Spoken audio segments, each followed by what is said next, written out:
Hi, everybody. This is Tracy Malone, the founder of NarcissistAbuseSupport.com, a global resource for finding anything that you need to do to help you learn about narcissists and help you heal. We've got free ebooks, we've got free handouts, we've got all kinds of juicy niblets from free legal help information to domestic violence agencies and the gamut in between. So I am here to talk to you today about the 11 most common abuse strategies that narcissists use. And that sounds pretty common, but here's the cool part. Why do they do it? What's the purpose of using gaslighting? What's the purpose of them lying and manipulating and all of the other things that they do? My guest today has written a new book called If I'd Only I'd Known, right?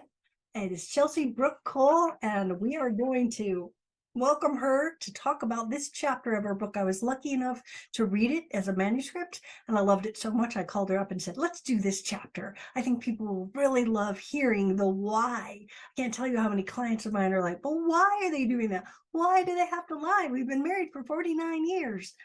This is going to help you understand it. So let's go welcome Chelsey, and we'll see you on the other side. Welcome, Chelsey. So nice to get to meet you. Thank you. Thank you so much. I'm super excited to be here. I'm so excited about your book. And today we are going to talk about the 11 most common abuse strategies that narcissists use and why. But why don't you do a little introduction about who you are just to let my audience know that? Sure. So I'm a licensed psychotherapist, certified partner trauma therapist, specializing in narcissistic abuse and relational trauma. I always tell my clients that I get it on many levels. I'm not a therapist or coach who can't resonate with what narcissistic abuse is like. Just to give you a little bit of background on me, I kind of grew up in a home where I had a very secure and empathetic and compassionate mom. I would have described my dad as quite emotionally neglectful and cold and withdrawn.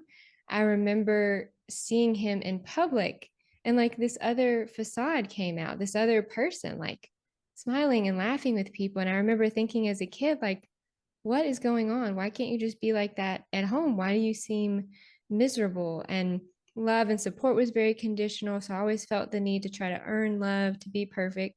So going into adulthood, that was really my expectation for romantic relationships, for relationships in general. I was very used to feeling like I had to be good enough or I had to keep trying to earn love. So really set the foundation for a trauma bond. So I've had relationships with different narcissists, different types of narcissists. I continue to have to interact with them in different ways. So I tell my clients on many levels, I get it, I understand it, and I'm so grateful really to have a platform now to be able to help people understand and heal from narcissistic abuse. Yeah, thank you. Now, where are you located? I'm in Tennessee. I am like a little bit out of Nashville. So it's getting very hot now Oh, this time of year. my, yes, it is. All right, so let's get into this interview. And in your book, you've listed these 11 things, and the first one was belittling and criticizing. And they make fun of your hobbies. They make fun of, like, I have groups of women, and like we always talk about how you load the dishwasher, can't do it right. Well, you should have put the forks this way, and all the forks go in one bin, and you're doing it wrong. And no matter what you do, you can't do anything right. So will you explain to us how they use belittling and criticism, and also what's the purpose of it? Yeah. And that's really what I wanted to highlight in my book. I do break down narcissistic abuse on all the different levels and not just what it is, but why. Because I think that's the part that stumps so many survivors and keeps us stuck is because we're trying to make sense of these behaviors that don't make sense. And when you haven't had a relationship with a narcissist or you don't realize yet that you're dealing with a narcissist, then you assume that they look at the world and think of it in the same way you do. Like, no one purposely wants to cause problems in their relationship, right? Like, why would you want to do that? Or why would you purposely criticize someone or gaslight someone? It must just be a misunderstanding, a miscommunication. So I really wanted to help people understand from a narcissistic perspective, what is the purpose? Why are they doing this? So criticism, if a narcissist does nothing better than criticizing you. I mean, they will criticize, like you said, your hobbies, your interests, the way you dress, how you do your hair. Like nothing is off limits for what a narcissist will criticize. And the crazy thing about criticism is that when you call them out on it, when you say, hey, you're always like criticizing the way that I do this, or you ask them to stop, or you point it out, then they make the fact that you're calling them out on that the problem. So you're never going to catch a narcissist and get them to admit what they're doing. They're just going to really double down on it. And that's where criticisms can really turn into gaslighting, where now you're made the problem because you're calling it out. Criticisms can sound like you're wearing that, or do you really need to be giving weight loss advice? Or, I was only asking a question, don't be so sensitive.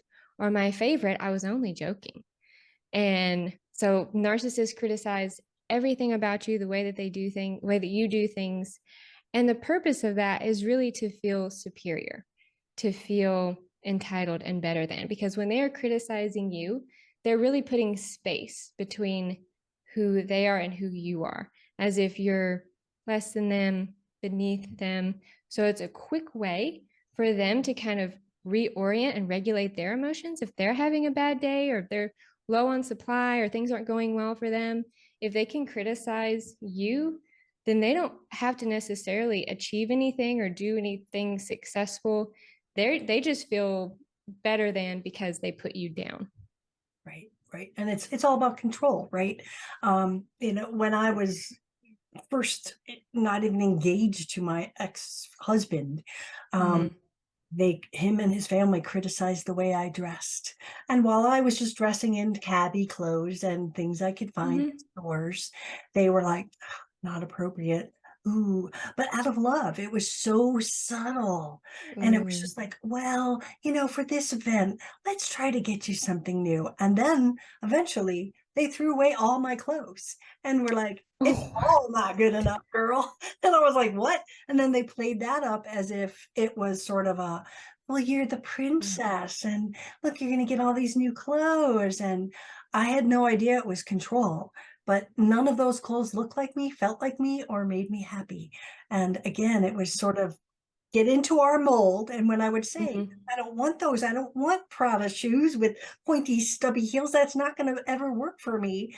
Yeah. Well, you're an ingrate. How dare you not accept this great gift that my mother wants to give you? And I'd be like, okay, but it was started with the criticism. You're not good enough. Mm.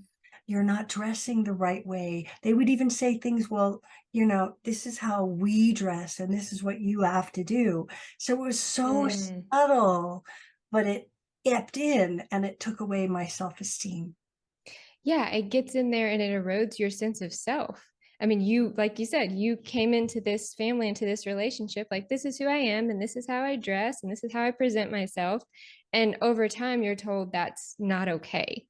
And then you're made to feel guilty, like you're doing something wrong if you don't want to go along. That actually reminds me of some of my relationships. I remember before I met my ex's family, he started critiquing the way I said things, like, well, you probably shouldn't say this, or they're not going to like that you use this phrase. Like, I'm just letting you know because I don't want to like embarrass you. I don't want you to feel embarrassed when you go there. So I'm just letting you know, like, this is how we talk.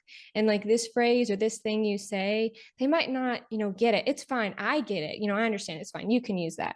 But my family, they might not like that you say it like that or say certain things. So it was framed in a way of like, I'm protecting you. And then I was like, okay, I guess, like, I guess I'll, in my mind, I guess I'll be respectful, like, because that's the kind of person I am, Yeah. to think like, oh, okay, I'm going to meet this family. Like, I want to be respectful. I want to make a good impression. I think anybody does. And then the narcissist is creating this space, though, where they're like slowly conditioning you to, like you said, fit this mold that they need you to. Absolutely. I mean, I really think that you might have been like dating my ex-husband. The same Yeah. exact kind of control and that sort of Right. well, if you just do it this way, and it was so subtle and with love, like you're saying, but honey, Yeah. I understand it. I love you. And it's just like when we're with them, let's try to turn that dial and not be you, but be something that they want. And like we Mhm. don't think about that because we're liking this person and Yeah. okay, I can accommodate. That's kind of weird, but that's the beginning, right? Yes. And that's what I think is so important to understand about narcissistic abuse is it happens so subtly that you think the insecurities or the symptoms and the things you're experiencing are you instead of what's happening to you. Mhm. It's so insidious the way that it gets in and starts to erode your sense of self and your sense of self-trust to the point at which you don't know yourself anymore at the end of this relationship. You don't know how you feel. You don't know what you think. You don't even know what your preferences are anymore because over time you have not been allowed to be you. And that's what the biggest thing. Once people are through the funnel of hell, I call it, where Mhm. they're just figuring it out, and like then at the end they're just like, but I don't know who I am. I don't Mhm. know what I like. I don't know anything about myself because they have surrendered that and Mhm. some ways given it away. Where we just went, okay, I'll wear those funny clothes. I'll dress like you want me to, and we fall in line like little Stepford wives. Yeah. And it's really interesting to see looking back. But like you said, you don't see it at the time. No, absolutely not. All right, let's go to number two. You ready? Okay. Number I'm two is ready. gaslighting. And in your book, I wrote a quote from some of the different parts. You wrote, gaslighting isn't just lying, it's lying and making believe that you're crazy, making you believe that you're crazy.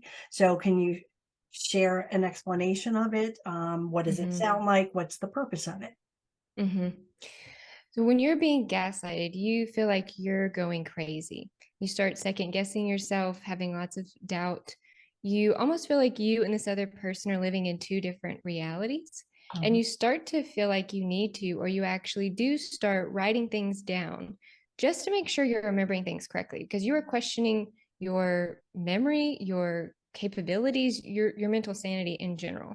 And I always like to highlight that gaslighting is a process. It's not something that happens one time because that's something a pet peeve of mine in society these days is gaslighting is thrown around like you have a different opinion than me, you're gaslighting me, and it's not that. So it is a process, and the first step in that is that there has to be some form of relationship there has to be some kind of trust or familiarity or likability with this person. So if you meet a new person or a new acquaintance and they say, well, the sky is purple, no, that like not, and you don't think anything about it, you go on about your day, like there's no relationship there. That person doesn't really have the ability to gaslight you at that point, so there has to be some form of trust. The next step is the lying, is the flat out denial of reality. Narcissists will lie about what they said, what they did, what you said, what you did, what you agreed on. They will rewrite history in a way and say, we never agreed on that, that never happened. And that's where a lot of people get caught in thinking, okay, so it's a miscommunication, it's a misunderstanding. They're just not remembering it the same way. So I know what I'll do. I'll go and I'll make a list and I'll keep up with everything. And I'll get really good at writing things down and like keeping our text messages, or maybe I'll record conversations or make notes so that I make sure to remember it. And then I'll present it to them and we'll get this worked out. And that's where a lot of people are hit with the hard reality that it doesn't matter what proof you show a narcissist.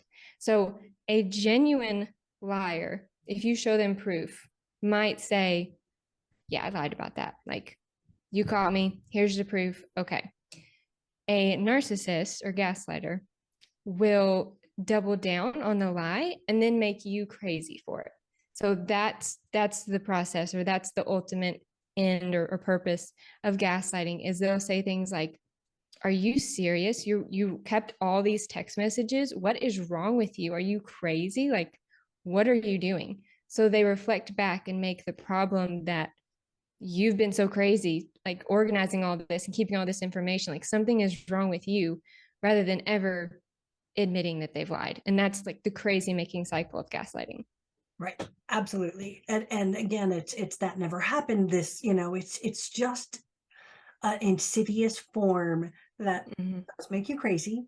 And again, if you are doubting your own reality, you're doubting yourself. You can't trust yourself. So it's really eroding so many of our self-loving mechanisms of self-care and, you know, trusting ourselves, trusting our instincts, that it ebbs away and it takes it. So if gaslighting is not lying, it is lying with a purpose, right? What is the third thing we have on the thing is lying, just lying. And you wrote in your book, there's nothing a narcissist won't lie about if it benefits them in some way. And I went and looked at my book and I'm like, well, I said, if their lips were moving, they're probably lying. So, you know, we know a lot narcissists lie, but what is the purpose of it? Yeah. Well, and that's the thing. All narcissists are gaslighters. Not all gaslighters are narcissists, technically. So if you're dealing with a narcissist and they're gaslighting you, it's lying, but mixed in with all the crazy making. And the ultimate end is because a narcissist wants to get inside your head. They want to become the filter through which you see the world, because they know that being inside your head is the most powerful place they can be. And so the most insidious forms of like gaslighting and lying that I've seen are these statements that are crafted in a way to feign caring. Like, you seem really stressed. Maybe you should get some help. Or you've sure been having a lot of anxiety lately. Maybe you should go see someone about that. And some narcissists are very arrogant when they say that, and some come across as very genuine and caring. So let's say you go to therapy and you tell the therapist about your ruminations, that you can't sleep, that you're really feeling foggy all the time, that you're withdrawing from friends, that you're not as productive.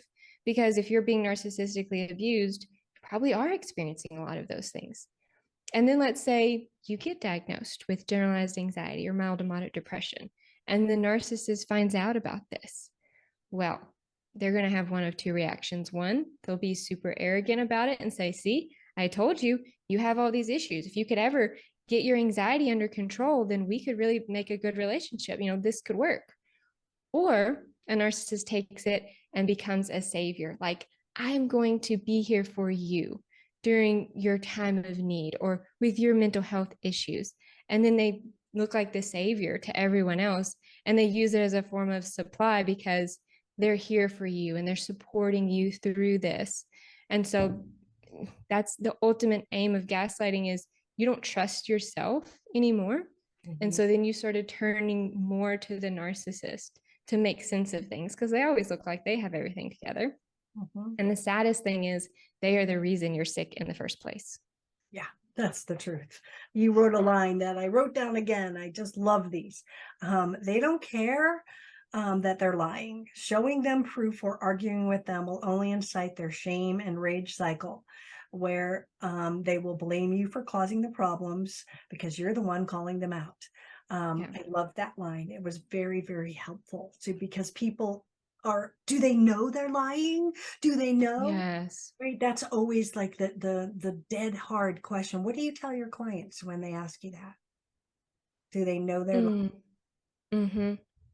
Well, two things. I mean, I think one, if someone's behaviors are hurtful, you know, does it really matter if they're a total narcissist? If someone is treating you abusively or they're being harmful in some way, then that is enough reason to have an issue with, you know, how they're treating you. And really the second thing is that hold on, let's pause for a moment. Another thought and I forgot. Hold on just a second. Tell me the question again. I asked, what do I tell clients when they say, do they know they're lying? Oh, okay. Gotcha. Yes. Okay. So the second thing I tell clients when they ask, you know, do they know that they're lying, is how do they know how to love bomb you or hoover you if they didn't know what you needed? So a lot of narcissists will feed back to you like in this hoover phase, which we can get into the narcissistic cycle of abuse, but that's when they want to pull you back in, or they make, you know, these promises about how things are going to be different in the future. They feed back to you at times what you have said you needed from them. So how can you say that they don't know when you're telling them? When you're saying, hey, I have a problem with your inconsistencies or your lies, or this isn't adding up, or I'm feeling really unheard or like dismissed, you're telling them what you need. So how can we say that they don't know? Right. Right. That makes sense. All right, let's go to our next one, which is manipulation. And my last narcissist, not my ex-husband, my last one was such a manipulator. He had three of us at the same time, and we all had roles. Like I was the official Ooh. babysitter, and found out that when he was with the other one, he told me he was on a business trip and could you watch the kids? And I would watch the kids, and he took her to a hotel down the street, but would send me pictures of him in Chicago going, oh, I wish you were here. So he was such a manipulator. Each one of us had a role. One of them was a mediator, and he was still having legal issues with his ex-wife. She was helping him there. The other one was a massage therapist, and he got free massages every day. So he manipulated each one of us in a different way at the same time, which was fascinating to learn about. But let's talk about manipulation. Yeah, that's a lot of juggling, man. He was We he were was so busy. tired, and now I know why. Right? That's a lot of lying and like manipulation to keep straight. But manipulation covers so many things. I call it like the narcissist ground game, because I mean, this is where they thrive. A narcissist is manipulating you from day one, you just don't recognize it. And it can take a few forms. It can include coercive control, triangulation, and then mislabeling your intentions and emotions is another really common way narcissists will manipulate you. So coercive control, those acts of threat, humiliation, intimidation used to instill fear or to control you. This can sound like those sinister statements that they make, like no one will believe you, or you're lucky that I'm a good person because I don't know anyone else that would put up with this. Or it's the statements that they might sound okay in the surface, but something about them leaves you wondering, like, how far would they go? Like, I think I know this person, but the way they're saying this, it's like almost, I don't know what they would do if I step out of line. And it's kind of scary. It can also look like them isolating you or monitoring you, saying things like, I saw you on Facebook earlier. What were you doing? And so you get this sense of they're always tracking you. They put GPS on you, like they know where you are. I can't tell you how many of my clients either suspect or know that their narcissistic spouse has put cameras in the house because they know things about them that they're doing throughout the day or who they're talking to on the phone. And the narcissist would have no way of knowing this. Like, it's really strange. So there's got to be, some way that they're monitoring them. Triangulation is another really common manipulation tool. And that's when a narcissist becomes the go-between or the mediator between two people. So you're no longer talking directly to that person. You have to trust that the narcissist is correctly interpreting what that other person is saying. And inevitably, they are not. They're either completely misconstruing it, or a lot of times narcissists completely make up what other people say. And they triangulate you by what they say to you about others and what they say to others about you. Narcissists are notorious for making up lies about you and spreading them to other people about how you're insecure or crazy or jealous.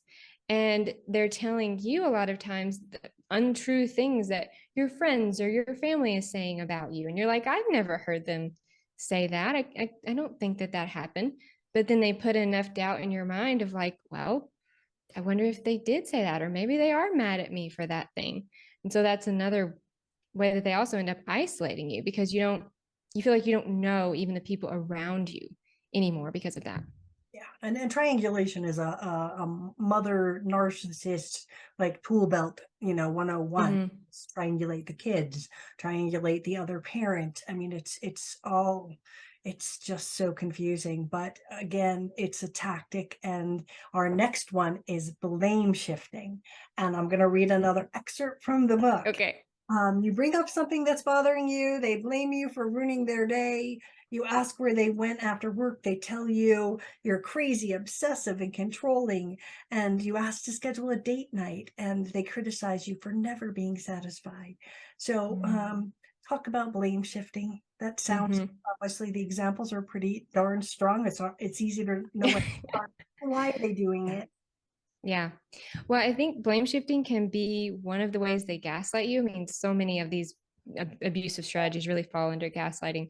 Um, but I describe it like narcissists blame shift because when they look in life's proverbial mirror, they don't see anyone staring back at them.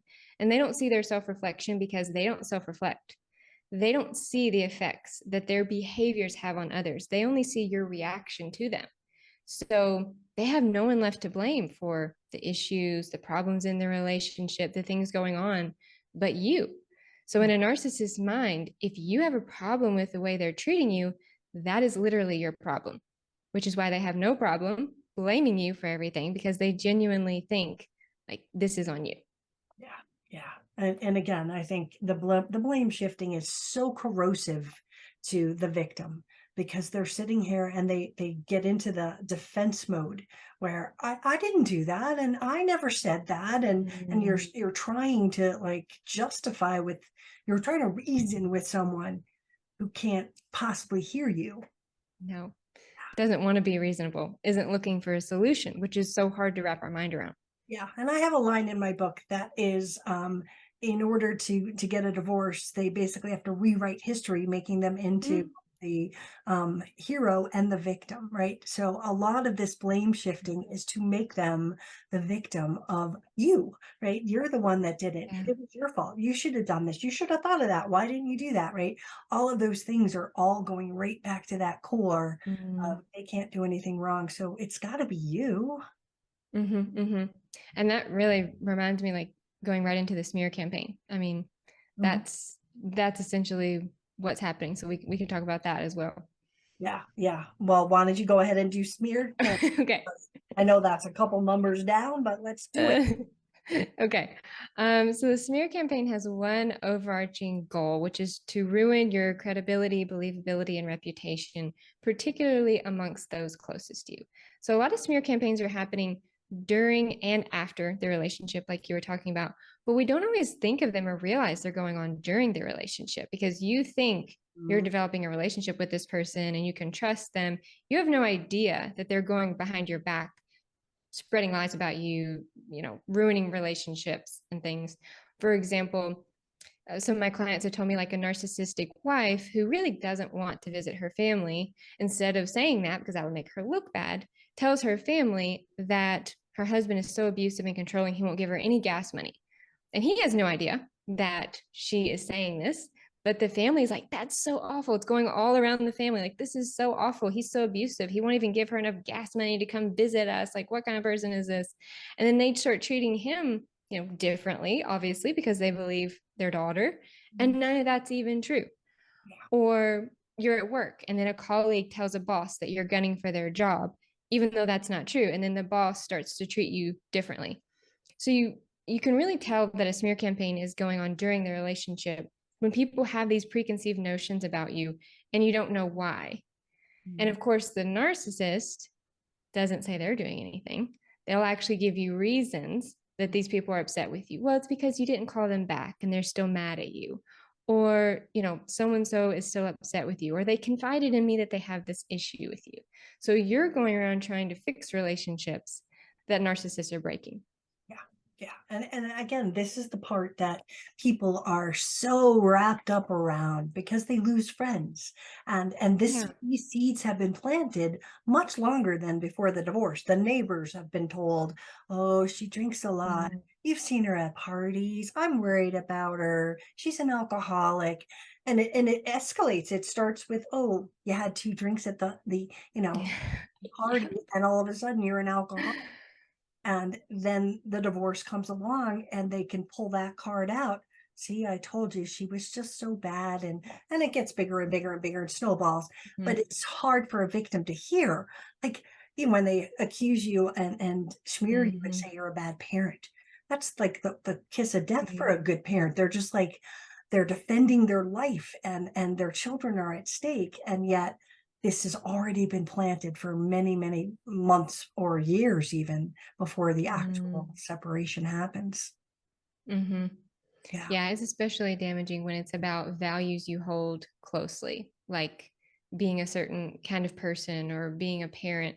And it's part of why narcissistic abuse is so toxic and why it harms people so much is because it's multi-layered. I mean, it's a multi-layered attack on your sense of self, like a total dismantling of who you are and what you believe you're worth. And it's happening so insidiously. And not only is it happening in the relationship, but because the narcissist is going around smear campaigning, spreading these lies about you, at the end, you've lost a lot of relationships along the way too that you didn't even know were being eroded.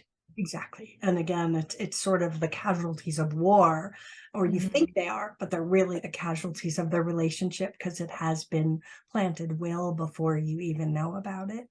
So again, it's a scary, scary thing that they do. And anyone who's lived through it, feels the horror of having to deal with these lies, because a smear is just a lie that has been spread, right? I mean, a lie is a lie, and they tell you the lie, and then when they tell others it's a lie, it becomes the smear. So it's multi-pronged lying, gaslighting to corrupt your brain, lie. I mean, we could just go on all the different ways they lie and the different strategies. But our next one on our list is passive aggressiveness.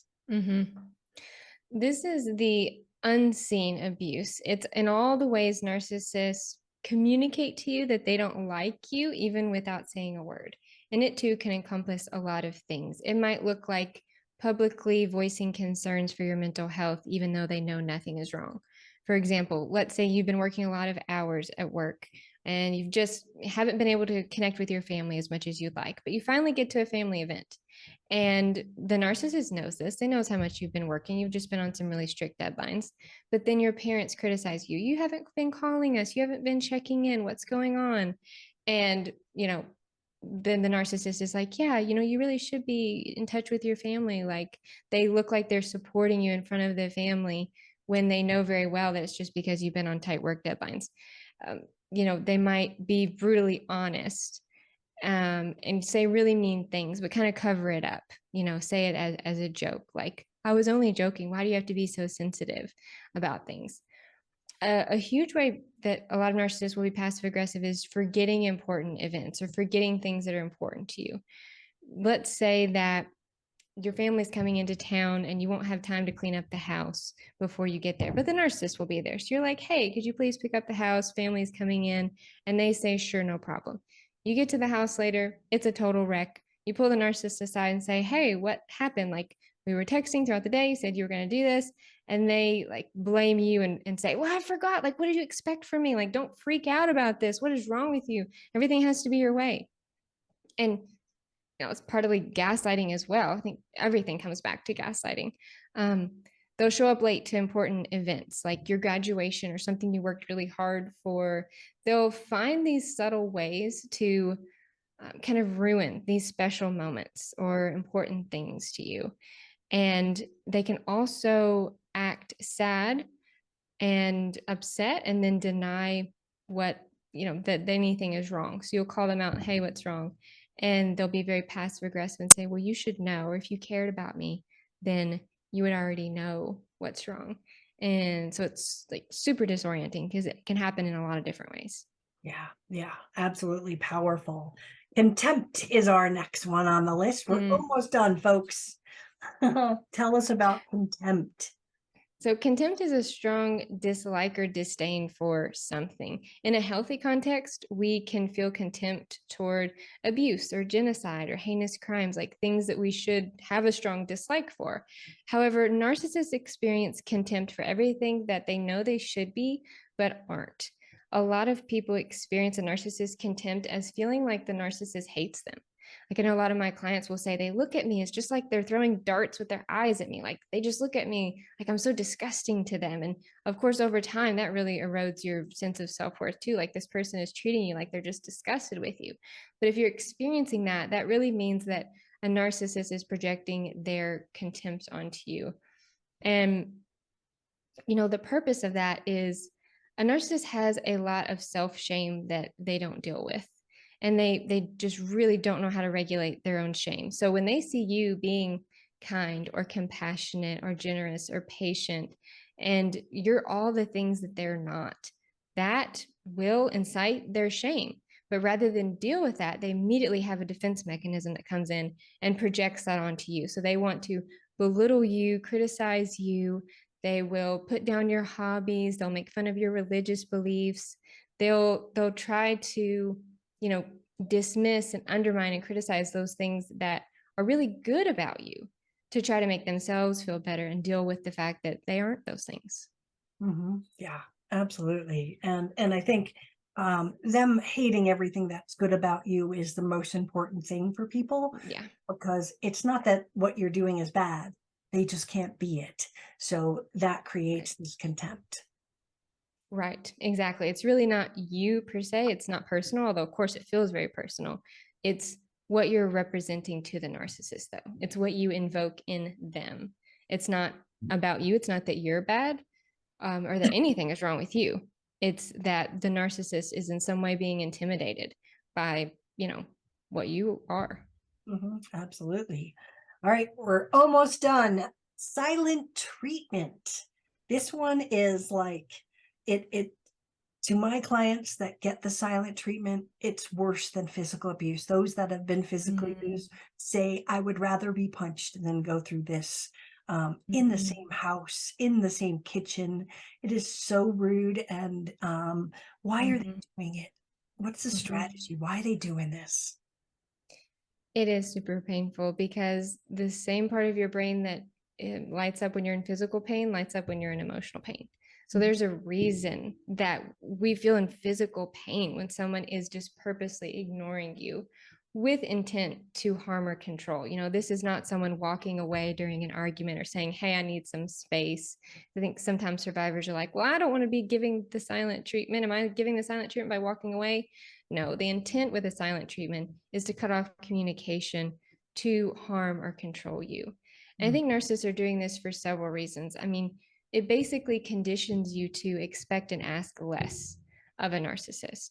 If they cut you off anytime you approach meaningful conversations, they give you the silent treatment when you try to address issues or when you try to talk about meaningful things, when you're really trying to connect, and they essentially punish you by giving you the silent treatment, then you learn that asking for your needs to be met hurts.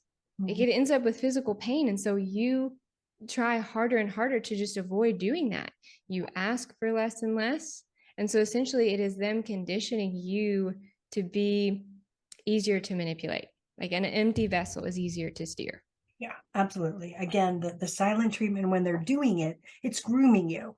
It is going, let's see if she takes it. Okay, that one I lasted 4 days. Let's see if she'll go 5.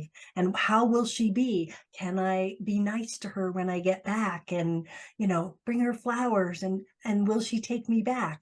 They are testing you. It always starts with small dribbles, as you know. It's not like the 5-day no contact and silent treatment. It is just that you were supposed to be here at 7 and you're not even answering my calls and you're freaking out thinking they're dead in the gutter and they're not, responding. So it starts out like that. And then it ebbs into the 3-day and it ebbs into the week-long and you're frantic, and that putting that panic in your heart and them not responding, it just puts you into a tailspin of worry and yet freaking out. And when they come back, then it's your blame for it. Well, I wouldn't have had to done that if you didn't do X, Y, or Z. It always comes back to that. And the blame comes back in when they do come back. It was your fault. And again, like you said, I'll try harder. I'll push more, I'll never do that again.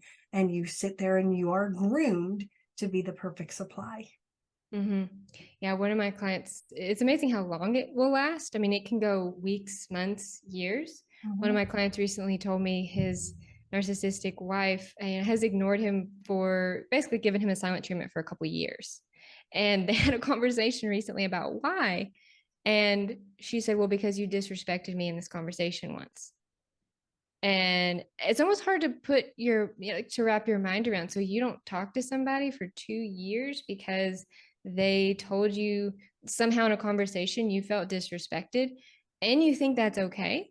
Like the entitlement that comes through that, like this is a justifiable reason to give someone a silent treatment, as if, they had no responsibility in letting you know, hey, this hurt my feelings. It's just, you disrespected me, silent treatment. So that control.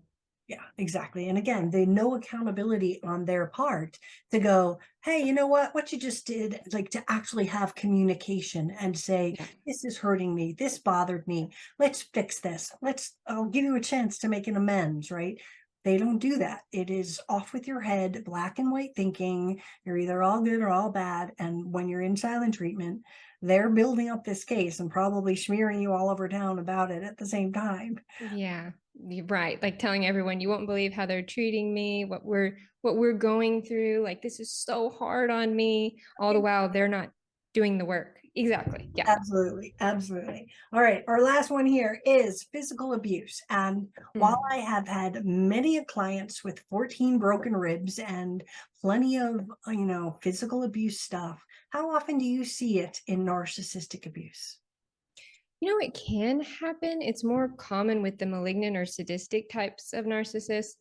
Like you said, I think the mental and emotional abuse is just as, if not worse. I don't really want to compare abuse, but it's just as bad, honestly. But with the physical abuse, the thing that stands out to me is, if you're experiencing that from a narcissist, then you're dealing not only with the physical abuse, like, and the things that lead up to that, the harassment, the stalking, the isolation. Yeah. Yes. You're also dealing with all the other narcissistic abuse behaviors we're talking about. And I think that's what really stands out to me, is it's never just the physical abuse. It is all the other stuff that's going on with it. And so, as with all abusers, that purpose is they want dominance. They want to be powerful. They want to feel in control. I have seen or I've heard of clients having experiences with physical abuse when a narcissist really wants to maintain a certain image. Like, if their image is really important in the community, so they will use those threats of violence or the slapping or the hitting, particularly if this is a narcissistic parent to their family. Like, they want to maintain a certain image, and it's really important to them that they look a certain way. So they want to keep everybody in line and make sure everyone in the family knows, like, this is how we act in public, and don't you dare embarrass me. Then those are some times when I've seen the physical abuse happen. Yeah, absolutely. It's a certain type, and that malignant definitely goes there. Just this mischievous, derelict. I mean, and again, a derelict, I'm not saying some, creepy person. It could be a doctor. It could be a lawyer. It's just this dark, like malevolent side to them that crosses over that line of sociopath where they don't care. It's no big deal. I mean, that's sort of the line again, malevolent narcissist, high end, and then we get into more of your psychopaths, sociopaths, where they just have no remorse for it. And it's pretty powerful that they will go that far. But I'm glad that we're talking about it here, because so many victims of narcissistic abuse don't really realize. I don't know that there's a percentage or an odds are you're going to get it. I think it's low, at least with the, thousands of people I've worked with. But when it is, that's what they do, they will continue to do it over and over. And if it's not physical abuse, it could be sexual abuse. It could be financial abuse. It's all in the same genre of taking it up a notch. And so, is there anything that we missed? I think we covered it all. And what's crazy is we just scratched the surface. I mean, we know like how much we can talk about, which is why we could keep going. But I'm really glad we were able to hit these. And I hope it was helpful to help people see like how many layers to narcissistic abuse there really is. Yeah. And I'm so grateful for your book. Do you want to hold it up so people sure. see what it's going to look like? And Yes. they can pre-sale and they can pre-buy it, correct? Yes, it's available for pre-order. And of course, there's some pre-order bonuses. There's 2 extra chapters. And then I'm doing a raffle for some signed copies and a free 80-minute coaching session with me as well. So if you want to pre-order, then you'll need to do that before August 15th. That's when the book is released. And it's, of course, we dive more into the narcissistic abuse strategies. I broke it up into 3 parts: understanding the narcissist, helping you heal from past and current traumas, and also teaching you the insights and strategies you need for post-traumatic growth. So I really tried to kind of break down my therapy coaching process into book form, because I know some people can't afford it or just don't have access to a therapist who specializes in this. So if you get the book, you really be able to go through that process and hopefully have some healing. It's a great book, everybody. I really, really enjoyed the way, and what I also liked, and again, the examples are what we've been talking about today, Mhm. even more so in the book, were the examples and stories of what this person Mm. had happened and this person, and they're all real short to digest them, but I think they help go, oh my God, that's my life. Oh, I just wrote in my, sidebar. I know I have it written on here going, oh, that was my knife. And everything I was writing in the manuscript was like, oh yeah, nailed it, got it, right? So I suggest everybody go and get it. We'll put a link down below. And thank you so much Okay. for being with me today, Chelsey. Yes, thank you so much for having me. Very glad to have the conversation. Thank you. Well, I hope you found that helpful. I really like the part about her telling us the reason why they're doing these things. And when you get her book, we just got off the camera and we could talk all day. Her book covers so much of it, and you will get examples, you will get stories, you will get aha moments. So we'll put the link to her book down below. And thank you so much. If you like this video, please like and share it, and subscribe to my channel if you haven't. Again, this is Tracy Malone, and have a great day.